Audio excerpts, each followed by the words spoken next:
मेरी कहानी उस दिन शुरू हुई जब मैं पहली बार किसी के सामने जाहिल गंवार कहलाई थी। मेरा भाई पढ़ा लिखा है, तुम्हारे जैसी ऐसी जाहिल गंवार लड़की से वो शादी नहीं करेगा। ये बात मेरे कानों में गूंजी तो लगा जैसे किसी ने मेरे वजूद पर जोरदार थप्पड़ मारा हो। मेरी चचेरी भाभी ठीक सामने खड़ी थी, हाथ में दुपट्टा सख्ती से लपेटे हुए, माथे पर गुरूर और जुबान में जहर, चेहरे पर वही तेवर जैसे एहसान करने आई हूँ। मेरे पापा खामोश खड़े थे। उनकी आंखों में वो सवाल थे जो शायद कभी शब्द ना बन सके। वो सबके सामने झुके हुए हाथ जोड़े खड़े थे। देखो, रिश्ता भले ही तोड़ दो, लेकिन हमारी इज्जत को इस तरह तबाह मत करो। भाभी हंसने लगी, जैसे पापा के शब्द किसी पत्थर से टकराए और लौट आए। गरीबों की इज्जत, ये भी कोई चीज होती है? उनका भाई उमेश, जिससे मेरा रिश्ता तय हुआ था, नजरें चुराकर एक तरफ खड़ा था, जैसे मुझे जानता ही ना हो।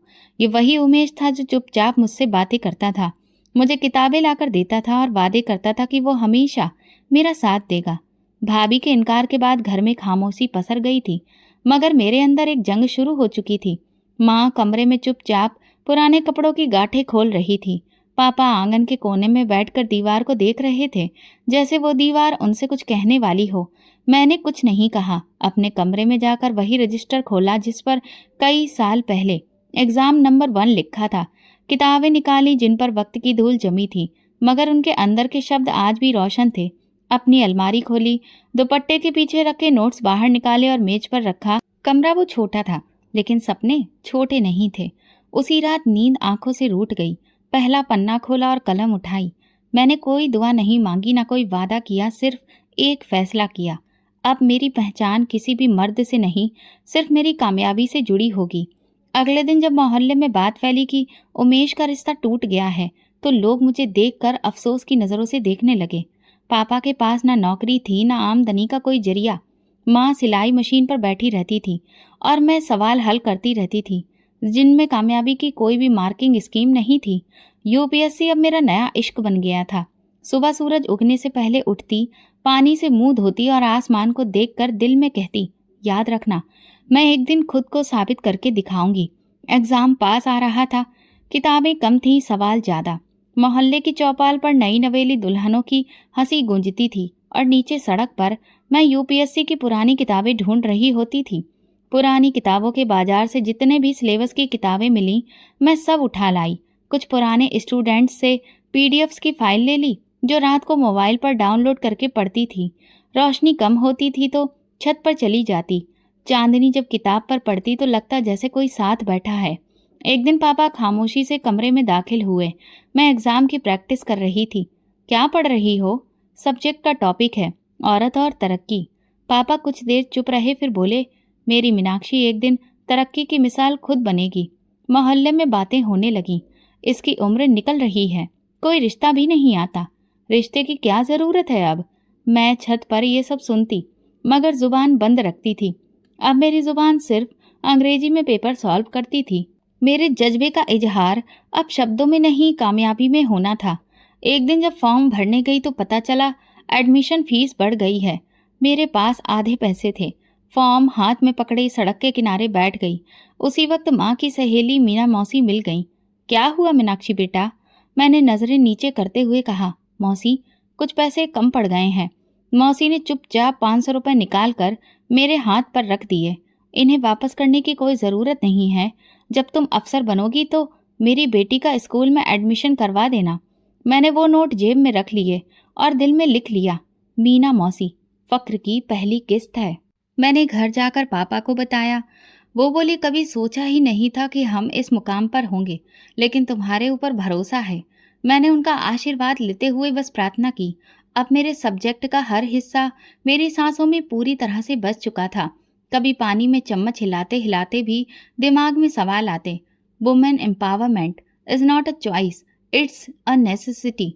ये मेरा पसंदीदा थीम बन गई थी। एक दिन दोपहर को उमेश गली से गुजर रहा था। मैं ऊपर थी, उसकी नज़र ऊपर उठी, हमारी आंखें टकराईं। वो झेप गया, शायद कुछ कहना चाहता था। मैंने पलटकर अंदर आना बेहतर समझा, क्योंकि अब वो नज़ारा मेरा अतीत बन चुका था और मेरी किताबें मेरा वर्तमान। रात को जब मैं अखबार पढ़ने के लिए रीडिंग पेज खोला तो एक खबर ने मुझे चुप करवा दिया। यूपीएससी के टॉपर्स में लड़कियों की संख्या धीरे धीरे बढ़ती जा रही है। मैंने उस खबर का कटआउट निकाला, कमरे की दीवार पर चिपकाया और नीचे लिखा, अगली बार इस लिस्ट में मेरा नाम भी शामिल होगा। एग्जाम की तैयारी आखिरी पड़ाव तक पहुंच चुकी थी। मैं हर रात अपने मैनिफेस्टेशन में बस एक ही बात दोहराती रहती थी, हे भगवान, मेरी मेहनत मेरे पापा के सर का ताज बन जाए।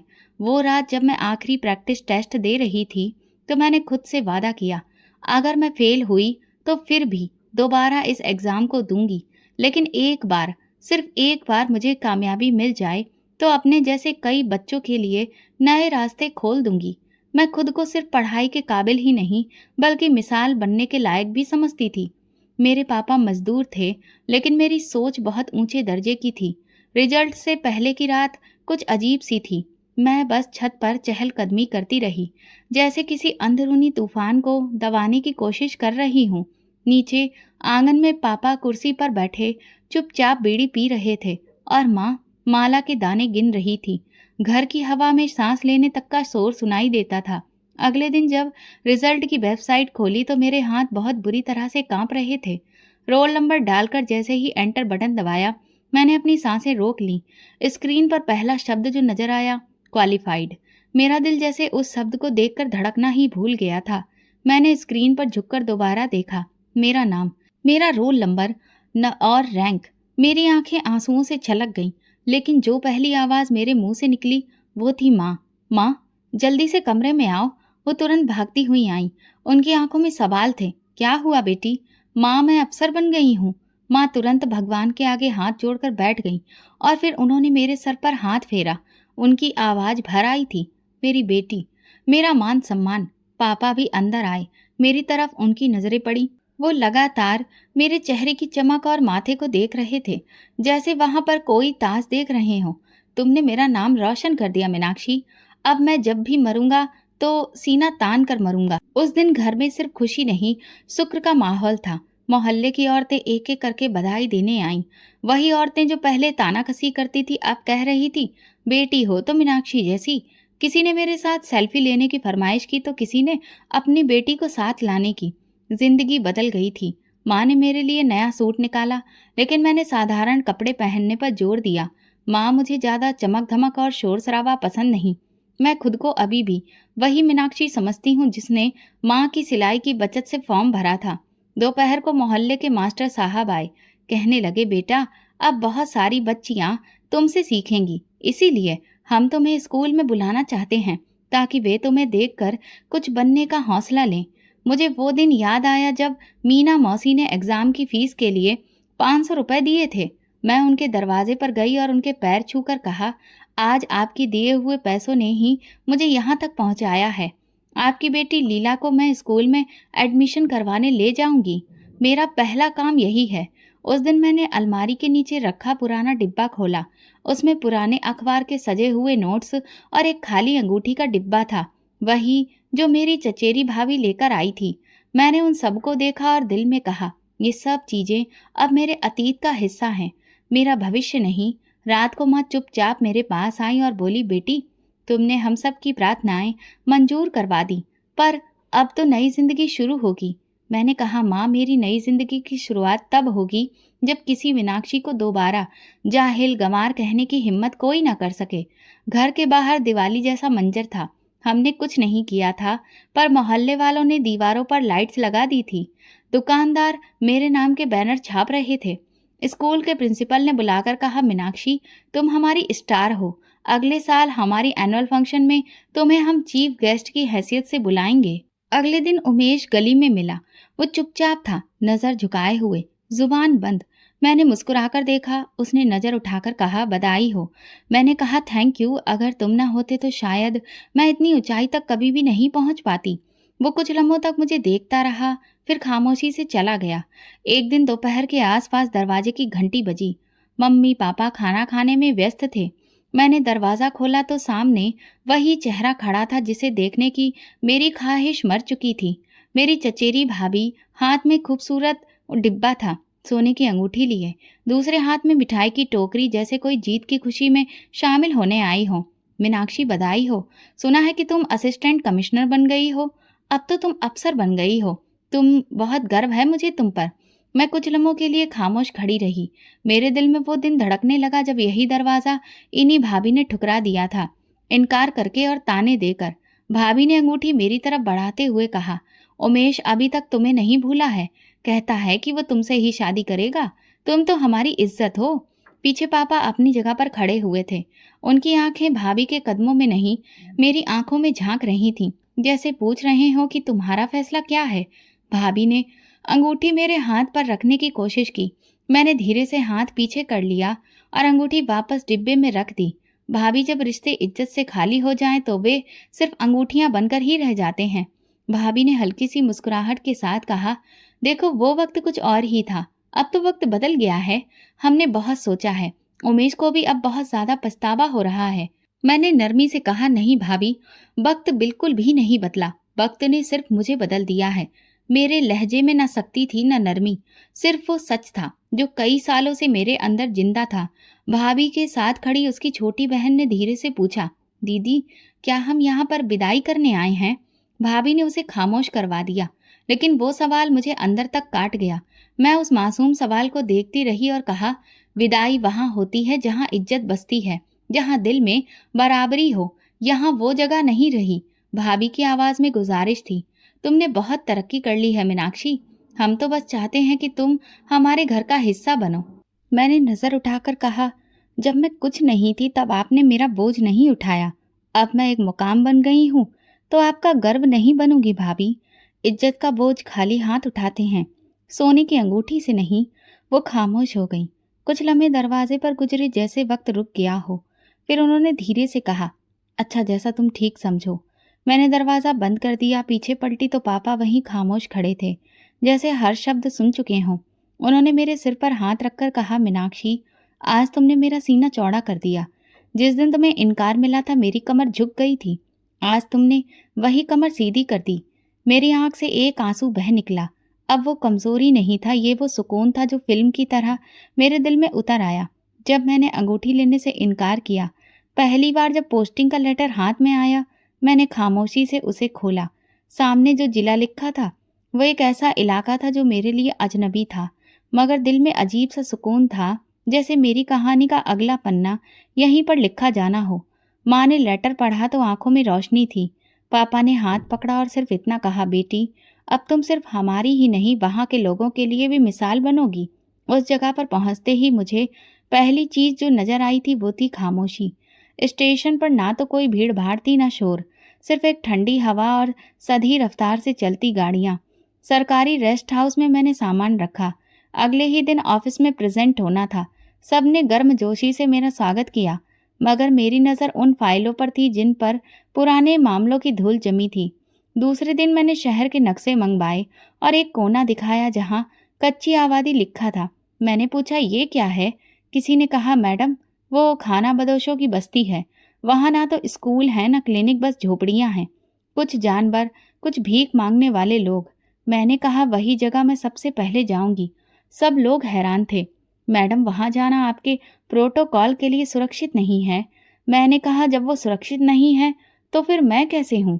अगले दिन अपनी जीप निकलवाई तो पुलिस वाले साथ बिठाए और खुद उसे बस्ती की तरफ रवाना हो गई। सड़क खत्म हुई तो कच्ची पगडंडी शुरू हो गई। एक जगह पर गाड़ी रोक दी गई, आगे पैदल जाना पड़ा। झोपड़ियों का नज़ारा अजीब था। एक तरफ मिट्टी, दूसरी तरफ बच्चों का शोर और बीच में वो खामोश आंखें जो कुछ मांगने की आदी हो चुकी थीं।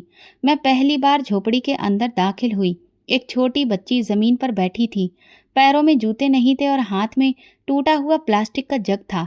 वो मुझे देखकर अपनी माँ की तरफ भागी और बोली, माँ क्या ये हमारी नई मालकिन है?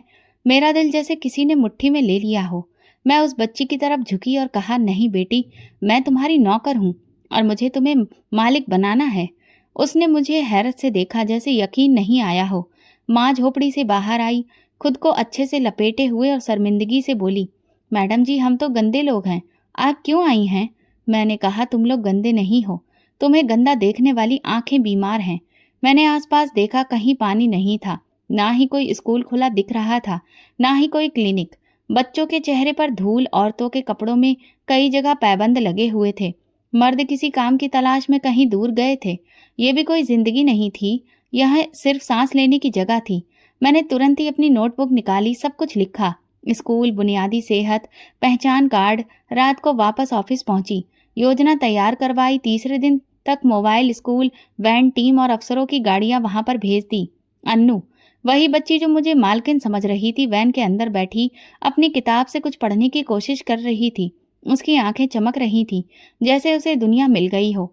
मैं उसे बाहर लाकर बोली, अन्नू, तुम सिर्फ पढ़ने नहीं आई हो, तुम पढ़ाओगी भी एक दिन। अगले दिन कमिश्नर सर का फोन आया। मैडम, आपने जो बस्ती में काम किया है वो पिछले 10 साल में किसी ने नहीं किया। मैंने सिर्फ इतना कहा, सर मेरे लिए वो बस्ती सिर्फ आंकड़ों का डाटा नहीं है, मेरे पिता के आंसुओं का जवाब है। अब मैं बस्ती में रोज जाती, कभी बिना प्रोटोकॉल, कभी अपने अफसरों के साथ। वहां की औरतें मुझे देखकर दुआएं देती, भगवान तुम्हें वो मुकाम दे जो किसी अफसर को ना मिला हो। मैं कहती, मुझे बस इतना देना कि तुम सबका अधिकार तुम्हें दिला सकूं। अन्नू की माँ एक दिन मेरे पास आई, दुपट्टे का पल्ला फैलाकर बोली, मैडम, तुमने मेरी बेटी को इंसान बना दिया। हम तो बस मांगना जानते थे, तुमने हमें जीना सिखा दिया। मैंने उसके हाथ पकड़ लिए और कहा, आप लोग मेरी ताकत हो। अगर आप जैसे लोग ना हो तो मैं सिर्फ एक पोस्ट बनकर रह जाऊं। पोस्टिंग के सिर्फ 15 दिनों में वो बस्ती बदलने लगी। एक बार उन्होंने कहा, मैडम, आप हमें छोड़कर तो नहीं जाएंगी ना? मैंने कहा, नहीं अन्नू, जब तक तुम पढ़ लिख नहीं जाती मैं यहीं हूँ। मेरा ऑफिस अब उन फाइलों से नहीं, उम्मीदों से भरा था। ये पहला मैदान था और मैंने खुद को साबित करना शुरू कर दिया था। अन्नू ने मेरी जिंदगी का वो दरवाजा खोला जो शायद मैं खुद पर भी बंद कर चुकी थी। वो सिर्फ एक खानाबदोश बच्ची नहीं थी, वो एक रोशनी थी, उस तबके की जो हमेशा दरवाजे के बाहर खड़ा रह गया था। जिस दिन वो झोपड़ी से बाहर निकलकर मेरे पास आई और पूछा, माँ, क्या ये हमारी मालकिन है? तब मेरे अंदर कुछ बदल गया था। अन्नू ने मेरी उंगली पकड़ी। मैंने दिल में फैसला किया कि ये बच्ची मेरा पहला मकसद है। ऑफिस वापस जाकर मैं खुद स्कूल वालों से मिली। प्रिंसिपल से कहा, ये बच्ची बस्ती की रहने वाली है। मैडम, ये लड़की गंदे कपड़ों में है, ना कोई पहचान कार्ड है, ना दस्तावेज। ये मेरा मामला है सर, मैं जिम्मेदारी लेती हूँ। मैं अन्नू के लिए नया यूनिफॉर्म लेने वहां बाजार में गई, खुद सारे कागजों पर साइन किए और अन्नू के हाथ में पहली बार कलम दी।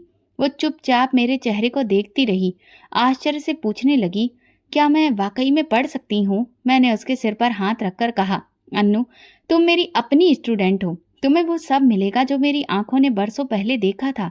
अन्नू की माँ जब स्कूल पहुंची तो दरवाजे पर रुक गई। उसने जब अन्नू को ड्रेस में देखा तो सीधा आंखों में डर के साथ देखने लगी। मैडम, हमें तो कभी स्कूल के दरवाजे के पास भी खड़ा नहीं होने दिया गया। मैंने हाथ पकड़कर कहा, आज तुम इस दरवाजे से इज्जत लेकर निकलोगी, ये वादा है। अन्नू पहली बार स्कूल के अंदर गई और वो दरवाजा सिर्फ उसके लिए नहीं, पूरे कबीले के लिए खोला गया। मैं रोज उसकी कॉपियां देखती, हर वाक्य, हर लाइन मेरे लिए एक रिपोर्ट थी। ऑफिस के सीनियर ऑफिसर ने एक दिन चाय के वक्त पूछा, मैडम, इतनी जिम्मेदारियों के बावजूद एक खानाबदोश बच्ची पर इतना ध्यान देना? मैंने चाय का कप रखकर कहा, क्योंकि वो जैसी है उसका कल भी किसी शब्द से बिखर सकता है और संवर भी सकता है। कुछ हफ्ते बाद शहर के कुछ ऊंचे दर्जे के लोग मेरे ऑफिस में आए। वो शिकायत लेकर आए थे कि मैं बस्ती पर ज्यादा ध्यान दे रही हूँ। मैडम, ये खानाबदोश तो बस मांगने के लिए आते हैं, इन पर इतना वक्त क्यों बर्बाद कर रही हैं? मैंने कहा, क्योंकि ये भी इंसान हैं और शायद सबसे ज्यादा असर डालने वाले लोग वही होते हैं जिन्हें जीने के लिए सलीके से ज्यादा इज्जत चाहिए। अन्नू का चेहरा दिन ब दिन निखरने लगा। पहले वो खामोश थी, अब सवाल पूछने लगी थी। जब पहली बार उसने क्लास में हाथ उठाकर सवाल किया, टीचर ने बताया, मैडम, आपकी बच्ची ने पहला सवाल किया, पूरे विश्वास के साथ। वो दिन मैं कभी भी नहीं भूलूंगी। एक दिन स्कूल में कंपटीशन रखा गया और उसका टॉपिक था, मेरी जिंदगी मेरी जंग। अन्नू ने लिखा, मेरी माँ कहती थी हम गंदे लोग हैं, मगर एक दिन एक रानी आई जिसने हमें बताया कि हम इंसान हैं। अन्नू ने पहला इनाम जीता। जब वो मेडल लेकर मेरी तरफ दौड़ी तो मैंने उसके चेहरे पर वो रोशनी देखी जो कभी मेरे बाप ने मेरी कामयाबी के दिन देखी थी। मैंने मेडल उसके गले में खुद पहनाकर कहा, बेटा, ये सिर्फ तुम्हारा नहीं, मेरे वादे का इनाम है। अन्नू की माँ ने ऑफिस में आकर आंसू बहाते हुए कहा, मैडम, मेरी बच्ची अब मैडमों की तरह बात करती है।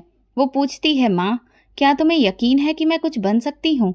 मैं क्या जवाब दूँ मैडम? मुझे तो यकीन भी देना आपने सिखाया है। मैंने उन्हें साधारण भाषा में समझाया कि अगला मुकाम पहचान का कार्ड है, उसके बाद स्कॉलरशिप। मेरी कोशिश होगी कि अन्नू सिर्फ स्कूल की लड़की ना हो, बल्कि स्कूल वालों के लिए मिसाल बने। अन्नू के नाम से बस्ती के बच्चे भी अच्छी तरह से वाकिफ हो गए थे। एक के बाद एक बच्चा स्कूल आने लगा। कुछ लड़कियां हाथ में किताबें लिए मेरी जीप के आसपास जमा होती। मैडम, हमें भी पढ़ना है।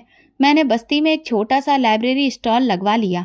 छुपे शब्द अब बस्ती के बच्चों की जुबान पर आने लगे थे। वे बच्चे जिन्हें दुनिया ने गिनती में शामिल नहीं किया था, अब हिसाब सीखने लगे थे। एक दिन कमिश्नर साहब का एक और फोन आया। मैडम, शहर के सबसे अच्छे स्कूल में अन्नू का नाम दाखिल कर दिया गया है। उसे एंट्रेंस एग्जाम के लिए बुलाया गया है। मैंने फोन बंद किया और अन्नू के स्कूल पहुंची। वो अपने स्कूल बैग के साथ खड़ी थी, चेहरे पर वही मुस्कुराहट जो मेरी मेहनत की पहचान थी। अन्नू मेरी बच्ची नहीं थी, वो मेरे जज्बे की आईनेदार थी।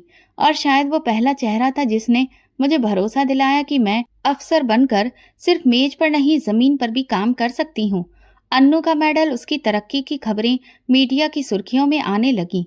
कुछ अखबार वालों ने लिखा, एक अफसर ने खानाबदोश बच्ची को पूरी तरह से बदल डाला, तो कुछ ने मेरे काम को एक क्रांति का नाम दिया। मैं ऐसे शब्दों से बहुत ज्यादा खुश नहीं होती थी, लेकिन जब दिल्ली के एक बहुत बड़े संस्थान की तरफ से कॉल आई कि मुझे नेशनल एजुकेशन कॉन्फ्रेंस में इनवाइट किया जा रहा है, तो दिल में हल्की सी गर्मी जरूर महसूस हुई। कॉन्फ्रेंस का हॉल भरा पड़ा था। लाइटिंग ऐसी थी कि हर चेहरा साफ दिखाई देता था।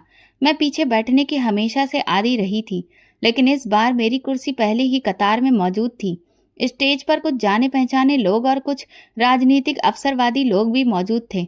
जब मेरा नाम पुकारा गया, मैंने एक साधारण सा लेक्चर दिया, जिसमें अन्नू की कहानी, बस्ती का बदलता चेहरा और पढ़ाई की असली ताकत का जिक्र किया। हॉल पूरी तरह से खामोश था, जैसे सब सुन रहे हों। लेक्चर खत्म होने के बाद जब मैं अपनी सीट पर वापस आई, तो बराबर वाली सीट पर बैठे अफसर ने नरम लहजे में कहा, आपने गांव के बच्चों को स्कूल ले जाना शुरू किया। मैंने मुस्कुराकर गर्दन हिलाई। जी, क्योंकि मुझे किसी ने शिक्षा के लिए जगाया था। अब मेरा फर्ज है जगाना। वो मुस्कुराया, आंखों में किसी हैरत के बिना सदा सा भाव था। आप जैसी औरतें इस देश का भविष्य हैं। मैंने उसकी तरफ देखा। वो संजय था, जो कि एक अफसर था। मैंने उसका नाम सुना हुआ नहीं था, मगर अंदाज ने मुझे कुछ लम्हों के लिए रोक दिया। वो ना तो बहुत ज्यादा तारीफ किया करता था, ना अपने एक्सप्रेशन से बहुत ज्यादा कुछ जाहिर करता था। आप किस जिले में तैनात हैं? उसने अपने जिले का नाम बताया। मैं शिक्षा के एक पायलट प्रोजेक्ट पर काम कर रहा हूँ। मैंने पूछा, कैसा चल रहा है? आसान नहीं है, लेकिन जब कोई बच्चा अपनी माँ को पहली बार पढ़कर सुनाता है, तो सब मुश्किलें खत्म हो जाती हैं। उसकी ये बात मुझे अंदर तक छू गई। हम दोनों की बस कुछ फॉर्मेलिटी से भरी हुई बातें हुई, लेकिन अंदाज बिल्कुल भी फॉर्मेलिटी से भरा नहीं था। ऐसा लगता था जैसे हम एक दूसरे के जज्बे को पहचान चुके हों। कुछ देर बाद संस्थान की तरफ से कुछ सवाल उठाए गए, जिन पर कुछ स्पेशल अफसरों ने अपनी अपनी राय दी। जब मेरी बारी आई तो मैंने कहा, कच्ची आबादियों में शिक्षा को सिर्फ स्कूल की हद तक ना रखा जाए, बल्कि उन बस्तियों को खुद एक ऐसी पहचान दी जाए जिससे वे सबकी नजर में आए। उन्हें भी शिक्षा का अधिकार दिया जाए, सिर्फ कागजों तक सीमित ना रखा जाए।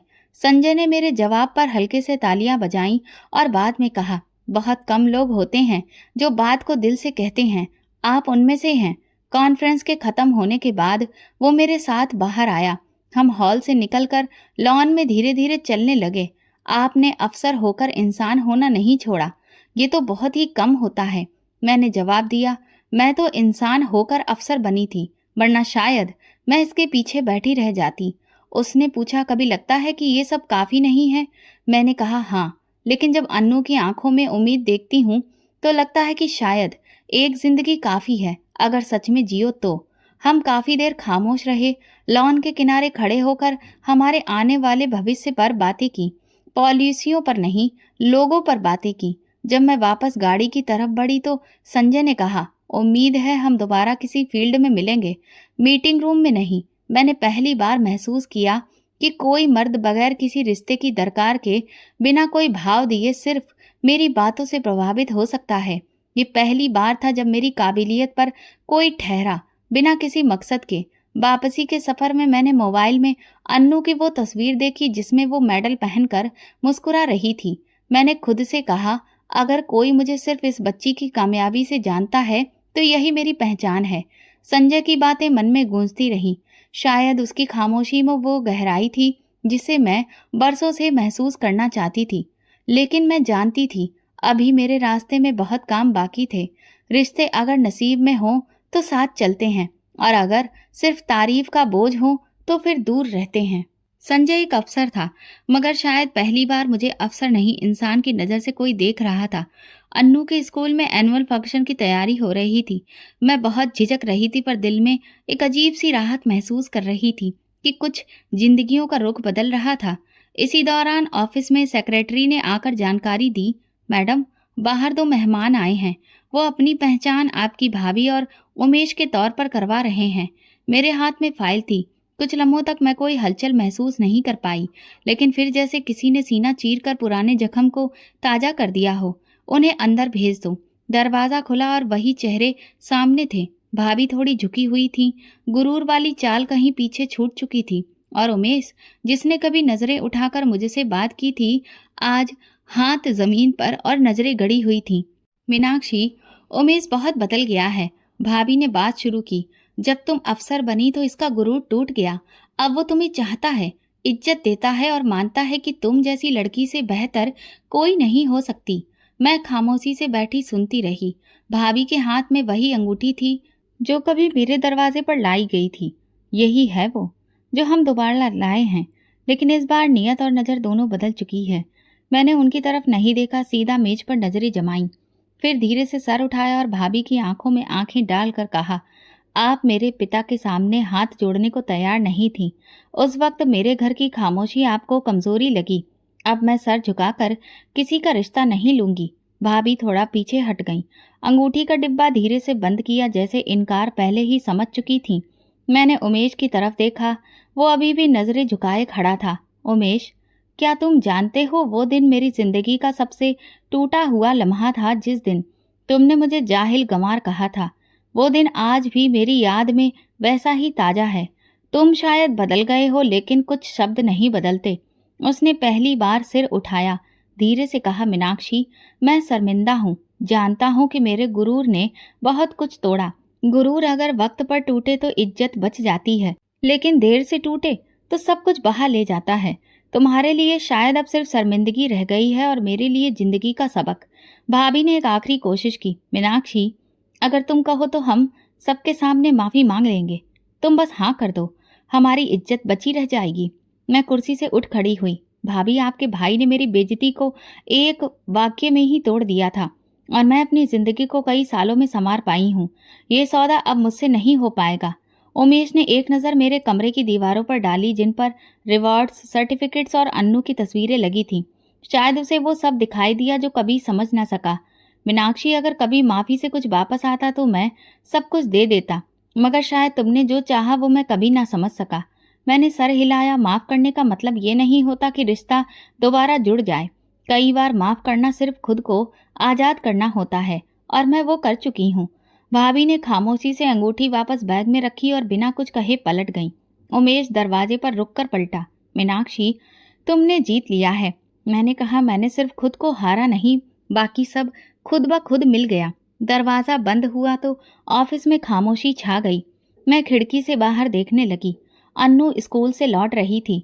हाथ में उसके नई किताबें, चेहरे पर रोशनी थी।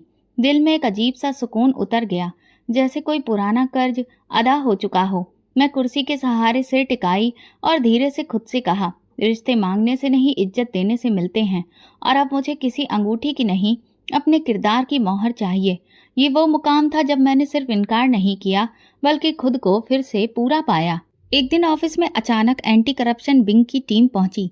आए हुए अफसर ने सैल्यूट के बाद मुझे ये जानकारी दी कि मुझ पर इल्जाम है कि जिले की एक जमीन गैर कानूनी तरीके से अलॉट की गई है, वो भी मेरी मंजूरी से। मैं थोड़ा सा चौंकी। सवाल किया, कौन सी जमीन, किसने अलॉट की, और मेरे दस्तखत कहाँ हैं? वो बस सरसरी अंदाज में बोला, तहकीकात जारी है मैडम। आपको अभी किसी कार्रवाई में घसीटा नहीं जा रहा है, लेकिन आपकी तरफ से सफाई मांगी जाएगी। कुछ देर बाद मुझे फाइल दिखाई गई। मेरे जाली दस्तखत मंजूरी और एक नाम उमेश, जो जमीन का फायदा उठाने वाला था। मैंने वो कागज हाथ में लिया और पहली बार यकीन हो गया कि ये साजिश है, सिर्फ और सिर्फ एक बदला। उसी शाम संजय ने मुझे कॉल की। मीनाक्षी, मैंने खबर सुनी है, तुम्हें अपनी सफाई में कुछ कहना है? मैंने एक कलम हाथ में लेकर सांस के साथ कहा, मैं बेकसूर हूँ और मैं हर सबूत के साथ ये बात साबित करूंगी। संजय की आवाज में सुकून था। मैं तुम पर भरोसा करता हूँ और यही काफी है। शुरू हो गई हर दिन अदालत में पेशी, ऑफिस में फाइल्स की छानबीन और मीडिया की बेरहम सुर्खियां। हीरोइन या फिर मुजरिम, मीनाक्षी पर जमीन के घपले का इल्जाम, ये सब मैं पढ़ रही थी, सुन रही थी, लेकिन मैं झुकी नहीं। एक एक दस्तावेज, एक एक मीटिंग, हर फोन कॉल, रिकॉर्ड्स मैंने खुद निकलवाया, अपने पुराने सेक्रेटरी को अदालत में पेश किया। ये दस्तखत मैडम के नहीं हैं, स्कैन किए हुए हैं। वो उस दिन छुट्टी पर थी।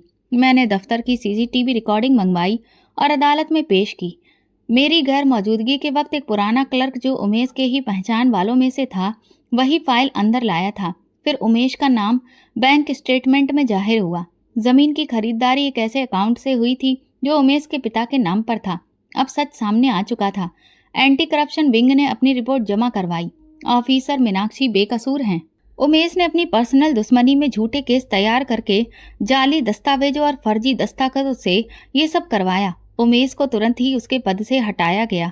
उसके खिलाफ ऑफिसर्स इंक्वायरी का हुक्म दिया गया। भाभी, जो कभी खुद को बहुत ऊंचे दर्जे का समझती थी, एक दिन ऑफिस आई। इस बार न मिठाई थी न अंगूठी, सिर्फ आंखों में पानी और जुबान पर अफसोस। मीनाक्षी, हमें माफ कर दो, हमने तुम्हें पहचाना ही नहीं और तुमने फिर भी हमारे साथ इंसाफ किया। मैंने जवाब दिया, भाभी, मैं अदालत में रोती नहीं हूँ, सबूत देती हूँ। उनकी आंखों से आंसू गिरने लगे। हमें अपनी औकात समझ में आ गई है। तुम्हारा मुकाम हम कभी नहीं समझ सके। उसी दिन मैंने सीखा कि इंसान सिर्फ अदालत में नहीं होता, वक्त भी इंसाफ करता है। संजय ने व्हाट्सएप पर एक मैसेज भेजा, तुम्हारी ये जीत सिर्फ तुम्हारी नहीं, उन सब लड़कियों की है जो कभी झूठी कही गईं। तुमने साबित कर दिया कि सच बोलने से नहीं, जीने से साबित होता है। मैंने जवाब दिया, ये सच मैंने अपने पिता के आंसुओं से लिखा था, जो अब मुझे छोड़कर इस दुनिया से हमेशा के लिए जा चुके हैं। और वो जवाब झूठ नहीं हो सकता था। अगले दिन ऑफिस आई तो सारा स्टाफ तालियां बजा रहा था। मैडम, हमें आप पर गर्व है। मैं मुस्कुराई और कहा, अब सब लोग काम पर अपने वापस लग जाओ। अन्नू की स्कॉलरशिप की फाइल पूरी करनी है।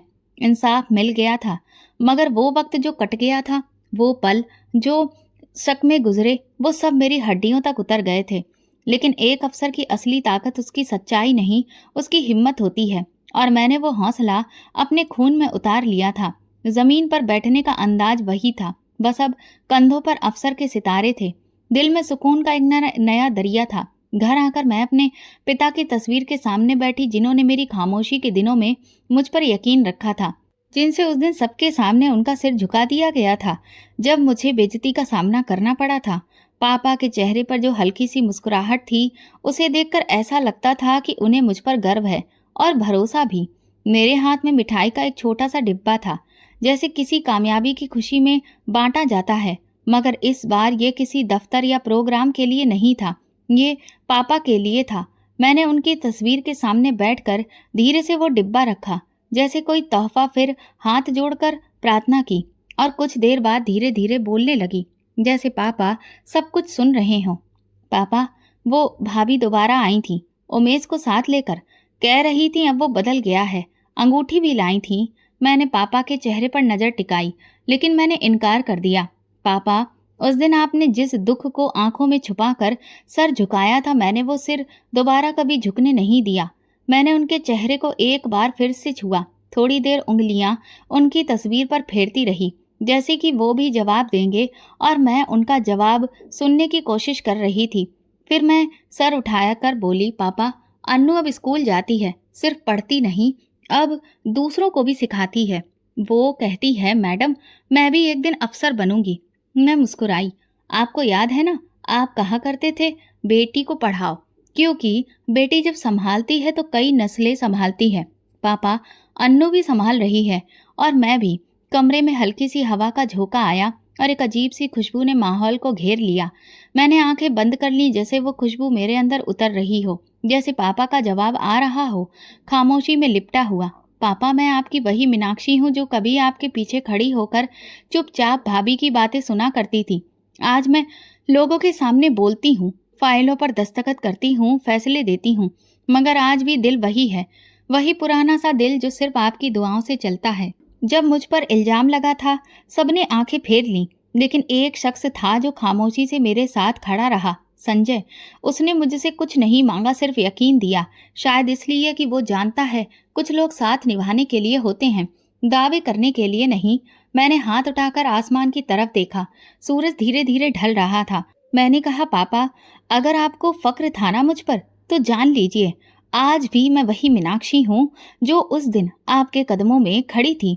बस आज वो जमीन मजबूत है, क्योंकि आपकी दुआ उन कदमों के नीचे मजबूती दे रही है। ऐसा लग रहा था जैसे पापा ने सर हिलाकर कहा हो, हाँ बेटी, तुमने हमें सुकून दिया है, इज्जत दी है। थोड़ी देर बाद अन्नू का फोन आया। मैडम, आज स्कूल में सबके सामने आपकी कहानी सुनाई। सबने कहा मैं आप जैसी बन सकती हूँ। मैंने हंसते हुए जवाब दिया, अन्नू, तुम पहले से मुझसे बेहतर हो, बस अपनी सच्चाई पर कभी भी समझौता मत करना। काश मैडम का साया अगर हमारी बच्चियों पर हमेशा रहे तो वो आसमान छू लेंगी। अन्नू की माँ ने कहा। मैं एक लम्हे के लिए खिड़की से बाहर देख रही थी। सूरज की किरणें धुंधली हो रही थी, मगर दिल में रोशनी और गहरी होती जा रही थी। मैंने कहा, अपनी माँ से कहना, अब तुम लोग मेरा फक्र हो। फील्ड विजिट मेरे रूटीन का हिस्सा बन चुके थे। कभी पहाड़ी इलाके के स्कूल, कभी शहरी बस्तियों के क्लिनिक और कभी छोटे गांव की जमीन में फंसी फाइल। इन सब रास्तों में संजय अक्सर मेरे साथ होता, खामोश साथी, और हर बार वही सवाल जो वो जुबान से ना कहता मगर आंखों में लिखा होता, क्या हम सिर्फ साथ काम करने के लिए हैं? एक रोज हम दोनों एक दूर दराज गाँव में बच्चों के हेल्थ कैंप पर गए थे। कीचड़, गर्मी और नदी के किनारे पर बसी बस्ती। कैंप के बाद हम नदी के किनारे बैठे। संजय ने मेरी तरफ देखा और बोला, तुमने सच बोलने का हुनर सीखा है मीनाक्षी। मैंने जवाब दिया, और तुमने सच सुनने का। शायद इसीलिए हम अक्सर एक दूसरे को समझ लेते हैं बिना बोले। संजय ने नरमी से कहा, शायद हम एक ही टीम के खिलाड़ी हैं। मैं मुस्कुराकर बोली, और अगर हम वाकई टीम बना लें? वो चौंका नहीं, सिर्फ नजर झुकी, फिर आसमान की तरफ देखा, जैसे सोच रहा हो, क्या ये लम्हा फिल्मी नहीं? अगर हम टीम बन गए तो? उसने धीरे से पूछा, तो शायद ये देश, ये बच्चे, ये बस्तियां और ये थकी हुई मैं एक मजबूत छत के नीचे आ जाएंगे। मेरे दिल में ये सवाल बहुत दिनों से था, मगर तुम्हारी नजरों में कभी वो सवाल ही नहीं था। आज पहली बार तुम्हारी आंखों ने इजाजत दे दी। मैंने नजर नीचे की और धीरे से कहा, शायद मैं हर बार रिश्ते को एक कमजोरी समझती रही, लेकिन अगर दो इंसान मिलकर मजबूत हो जाएं तो वो रिश्ता बोझ नहीं होता, सहारा होता है। वो सर हिलाकर बोला, मीनाक्षी, ये कोई फिल्मी प्रपोजल नहीं है, ये एक हम सफर, एक हम साया और एक हम दर्द का खामोश समझौता है। वापसी के सफर में गाड़ी में खामोशी थी, मगर अंदर शोर, वो शोर जो जिंदगी में पहली बार खुशहाली जैसा लगा। हमने कोई तारीख तय नहीं की, कोई वादा नहीं किया, बस एक राज समझ लिया जो शब्दों की मोहताज नहीं थी। ऑफिस वापस आकर संजय ने एक फाइल मेज पर रखी। ये स्कूल का मास्टर प्लान है, हम इस पर पूरी मेहनत के साथ काम करेंगे। मैंने फाइल खोली और दस्तखत किए। अब से हर मिशन एक साथ है। उसी शाम अन्नू ऑफिस में आई, हाथ में तस्वीर, स्कूल का कार्ड, रिपोर्ट। मैडम, मेरे नंबर सबसे ज्यादा आए हैं। मैंने उसे गले लगाकर कहा, अब तुम सिर्फ मेरी स्टूडेंट नहीं, तुम मेरी उम्मीद हो। संजय ने उसे देखा और कहा, यही है असली कामयाबी। लोग कहते हैं कि देश बदलने का सपना देखना पागलपन है, लेकिन तुम दोनों ने वो पागलपन सच कर दिखाया। मैं फाइल हाथ में लेकर सर झुकाकर काम करते हुए बोली, और अब ये पागलपन हमारा मिशन है। संजय ने मेरे लिए चाय बनाई, मेज पर रखी और कहा, जिंदगी में कभी किसी औरत को इतना खुददार, इतनी इज्जतदार नहीं देखा। तुमने मुझे सिखाया है कि इज्जत सिर्फ नाम से नहीं मिलती, कमाई जाती है नियत और सच्चाई से। मैंने चाय का कप लिया और धीरे से कहा, शायद इसीलिए तुम मुझे पसंद आए, क्योंकि तुमने कभी मुझ पर अधिकार जताने की कोशिश नहीं की, सिर्फ मेरा साथ दिया। उसी दिन ऑफिस आम वक्त से देर से बंद हुआ। सब लोग जा चुके थे, सिर्फ मैं और संजय बचे थे। रोशनी धीमी थी और फिजा में खामोश सुकून था। कोई वादा, न कोई ऐलान, मगर दिल जानता था कि अगला सफर अकेला नहीं होगा। अन्नू ने जाते जाते मुझसे कहा, मैडम, अगर आप दोनों शादी कर लें तो आपकी बेटी को पढ़ाने मैं आ जाऊंगी। हम दोनों हंस पड़े। मैंने कहा, अन्नू तुम हमारे स्कूल की पहली प्रिंसिपल बनोगी। वो हंसते हुए चली गई। मैंने संजय की तरफ देखा तो फिर टीम तैयार है? संजय ने कहा, हाँ, मोहर तो तुम्हारी आंखों ने कब की लगा दी थी, अब सिर्फ हाँ तक बाकी है। अब चलो, देर किस बात की। मैंने दिल में कहा, शुक्र है इस बार रिश्ता जबरदस्ती का नहीं, मंजूरी का है। अन्नू का यूनिवर्सिटी में पहला दिन था। वो नई यूनिफॉर्म में बैग कंधे पर डाले मेरे सामने खड़ी थी। मैडम, डर लग रहा है, सब लोग नए हैं। मैंने उसका हाथ पकड़ा। तुम वो हो जो कीचड़ से निकलकर किताबों की दुनिया में आई हो। तुम नई नहीं हो, मिसाल हो। अन्नू ने हल्का सा हंसते हुए कहा, फिर आप भी तो मेरे साथ चलिए। मैं मुस्कुराकर बोली, आज तुम्हें अकेले चलना है ताकि कल किसी और को साथ लेकर चल सको। उसी हफ्ते मेरी जिंदगी का एक और फैसला सामने आया। संजय और मैंने शादी का फैसला किया। साधारण, साफ और शांत कार्यक्रम, ना कोई दहेज, ना कोई गोल्ड का सेट।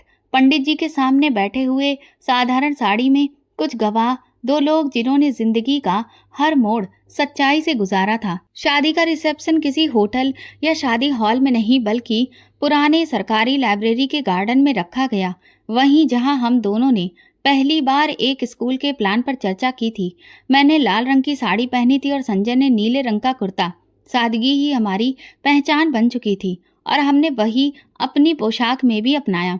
मेहमान ज्यादा नहीं थे, भाभी नहीं आई और ना ही उमेश, लेकिन वे लोग आए थे जिन्होंने दिल से हमें अपनाया।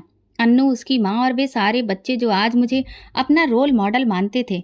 शादी के बाद अन्नू की माँ मुझे गले लगाकर रो पड़ी, मैडम, भगवान ने हमें बहुत इज्जत दी।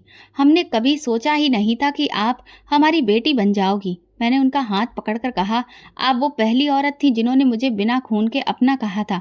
आज वही रिश्ता असली है। नए घर का सामान कुछ भी नया नहीं था। हमने पुराने कमरों को साफ किया और उनमें रोशनी डाली जैसे दिल में रोशनी थी। संजय बोला, असली नयापन दिल में होता है, चीजों में नहीं। अन्नू की यूनिवर्सिटी की पहली फीस मैंने संजय से छुपा कर दी, लेकिन जब उसे पता चला तो वो कहने लगा, वो हमारी दोनों की बेटी है, तुम मुझसे क्यों छुपाती हो? मैंने कहा, आदत है सब कुछ खुद करने की। उसने मुस्कुराकर कहा, अब आदतें बांटने का वक्त है। शादी के बाद मैंने अपने पिता के नाम से एक नई स्कीम शुरू की। ये स्कीम उन बच्चियों के लिए थी जो अपनी पढ़ाई अधूरी छोड़ देती थी, सिर्फ इसलिए कि उनके पापा के पास फीस नहीं होती थी। हर कामयाब लड़की का नाम उस लिस्ट में शामिल किया गया जिसे कभी किसी ने रद्द कर दिया था, जैसे मुझे किया गया था।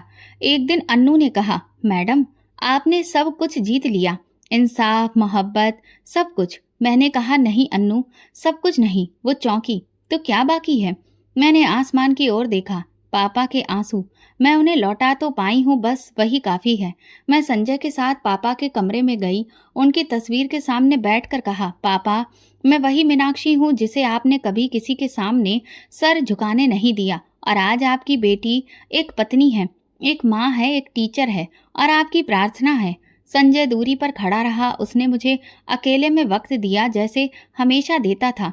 कहने लगा, मैंने जिंदगी में कई कहानियां सुनी हैं, लेकिन तुम वो हो जो खुद एक कहानी बन गई।